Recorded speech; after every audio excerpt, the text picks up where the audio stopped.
Hello friends, welcome back to our channel. Episode के last में हमने देखा था कि यू जिनसे बचने के लिए उससे कहने लगती है कि मैंने आपको पहचाना नहीं, आप कौन है। जिस पर वो कहता है कि तुम्हें अभी ये बेवकूफों वाली हरकतें बंद कर देनी चाहिए, मैं जानता हूँ कि तुम यू हो। अब ये सुनकर यू जिन के पैरों में गिर जाती है और उसके पैरों को पकड़कर ऐसे शो करने लगती है कि जैसे कि वो उससे मिलकर बहुत ज्यादा खुश हुई है। लेकिन हम देखते हैं कि जिन उसे खुद से दूर हटाते हुए कहता है कि आज तो मेरा मूड पहले से ही खराब था और तुम्हें देखने के बाद तो और ज्यादा खराब हो गया है। जिस पर वो कहती है कि अगर आप मुझे कार से जाने देंगे तो मुझे कभी दोबारा नहीं देखेंगे। अब यू का इतना कहना ही था कि जिन उसकी गर्दन पकड़ लेता है और उसे कहता है कि तुमने क्या सोचा कि मुझे कुछ अच्छा नहीं लगता है। मुझे सबसे अच्छा लगता है कि जब मैं तुम्हें बार बार परेशान करता हूँ। तभी जिनका ड्राइवर उसे बीच में इंटरप्ट कर देता है, जिस पर वो उस पर चिल्लाने लगता है और कहता है कि तुम्हें दिखाई नहीं देता है कि मैं भी बिजी हूँ, चुपचाप बैठो। जिसके बाद वो यू से कहता है कि तुम जैसे लोग मेरे लिए किसी आई सोर्स से कम नहीं है जो मेरी आंखों में हमेशा चुभते रहते हैं। अब जिनकी इतनी सारी बातें सुनकर बेचारी घबरा जाती है और डर के मारे कांपने लगती है, क्योंकि जिन ने पहले कभी ऐसा बिहेव नहीं किया था। जिस पर जिन उससे पूछता है क्या हुआ, तुम्हें डर लग रहा है। जिसके बाद वो यू को वार्न करता है कि अगर उसने उसके खिलाफ कोई भी चाल चलने की कोशिश की या फिर कोई ट्रिक यूज की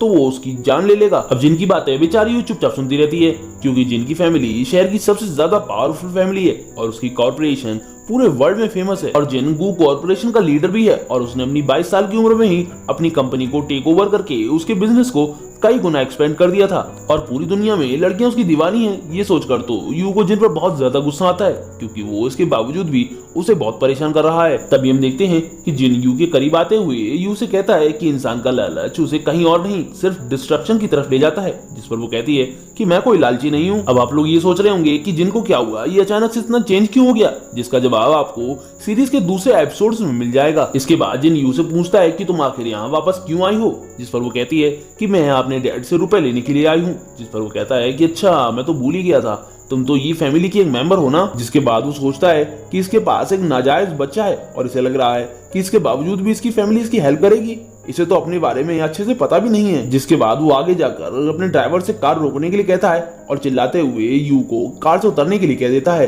जिस पर वो कहती है कि तुम्हें इतनी तेज चिल्लाने की कोई जरूरत नहीं है, मैं धीरे भी सुन सकती हूँ। और इसी के साथ यूज की कार से उतर जाती है। जिसके बाद जिन उससे कहता है कि तुम्हें मेरे बेटे के करीब आने की जरूरत नहीं है और उसे परेशान मत करना। जिसके बाद वो वहां से चला जाता है। अब उसे जाता देख वो उससे बहुत गुस्सा करती है, क्योंकि वो हर बार उसे ऐसे बहुत परेशान करता है और वो उसके खिलाफ कुछ भी नहीं कर पाती है और वो अपने उस टाइम को कोसने लगती है जब वो जिन से मिली थी। जिसके बाद वो एक खंबे से लिपट कर रोने लगती है, क्योंकि अब तो लिलिन का दूसरे स्कूल में ट्रांसफर करवाने के लिए भी काफी लेट हो चुका था, क्योंकि उसने उसके स्कूल में पहले ही फीस जमा कर दी थी। अगले सीन में हम जिन का घर देखते हैं, जहाँ उसका बेटा उसके पास आता है और जैसे ही वो नॉक करके गेट को ओपन करता है तो जिन उसे अंदर आने के लिए कहता है। और जैसे ही वो अंदर आता है तो जिन उससे कहता है कि आज तुम्हारा बर्थडे है, इसलिए वो उसे कुछ देते हुए कहता है कि ये मेरा प्रेजेंट है। और जैसे ही वो उस बॉक्स को अपने बेटे के हाथ में देता है तो वो इतना भारी होता है कि वो उसके हाथ से गिर जाता है और हम देखते हैं कि उसमें बहुत सारी किताबें रखी होती हैं। ये सब देखकर जिन सोचता है कि क्या ये वाकई में बहुत ज्यादा भारी था।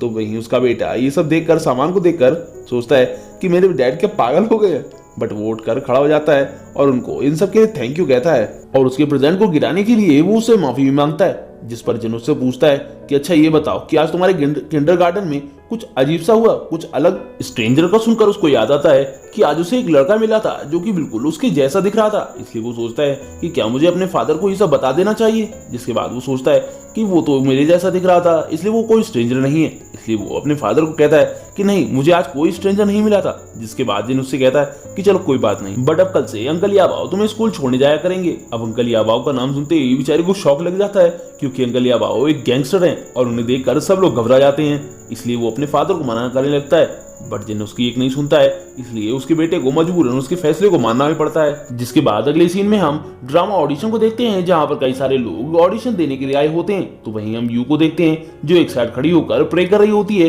कि बस वो इस ड्रामा में सिलेक्ट हो जाए। तभी यू के पास एक लड़की आती है जो उससे कहती है कि वाओ, तुमने तो पहले ही अपनी कॉस्ट्यूम चेंज कर ली है, और कहती है कि तो क्या तुम भी यहाँ थर्ड फीमेल लीड चू यिंग की ऑडिशन के लिए आई हो। अब जैसे ही यू हाँ कहती है तो वो उसे एडवाइस देते हुए कहने लगती है कि तुम बस गिव अप कर दो, क्योंकि मुझे पहले ही इस रोल के लिए प्रॉमिस किया जा चुका है। इसके बाद वो हंसते हुए कहती है कि मेरा मतलब है कि मैं तुम्हारी हेल्प नहीं कर सकती हूँ, क्योंकि इसमें बहुत ज्यादा ब्यूटीफुल और एक्टिंग में बहुत ज्यादा टैलेंटेड होना चाहिए। उस लड़की की बकवास सुनकर यू का दिमाग खराब हो जाता है और वो मुंह बना लेती है और मन ही मन में उससे कहती है कि मैं तुमसे कुछ कह तो नहीं रही हूँ, बट तुम भाड़ में जाओ। तभी इस लड़की के ऑडिशन का टाइम आ जाता है, इसलिए इसे बुलाया जाता है और अब हमें यहाँ इस लड़की का नाम जोउ जाओ जाओ पता लगता है और वो जाने लगती है। बट जाने से पहले वो यू से कहती है कि अब जबकि तुम यहाँ हो तो तुम मुझे देखकर सीख सकती हो, जिस पर यू से मना करती है, बट वो उसका हाथ पकड़कर जबरदस्ती अपने साथ ले जाने लगती है और बेचारी यू फिर से चिल्लाती रह जाती है, जिससे हम एक बात तो अच्छे समझ पाते हैं कि यू की इस जगह कोई इज्जत नहीं है, सिवाय उसके बेटे के उसकी कोई नहीं सुनता है। इसके बाद हम देखते हैं कि ऑडिशन रूम में एंटर करते ही जाओ जाओ डायरेक्टर और वहां के सभी लोगों को गुड मॉर्निंग करती है और हम देखते हैं कि वहां पर कई लोगों के साथ साथ हमारा जिन भी बैठा होता है,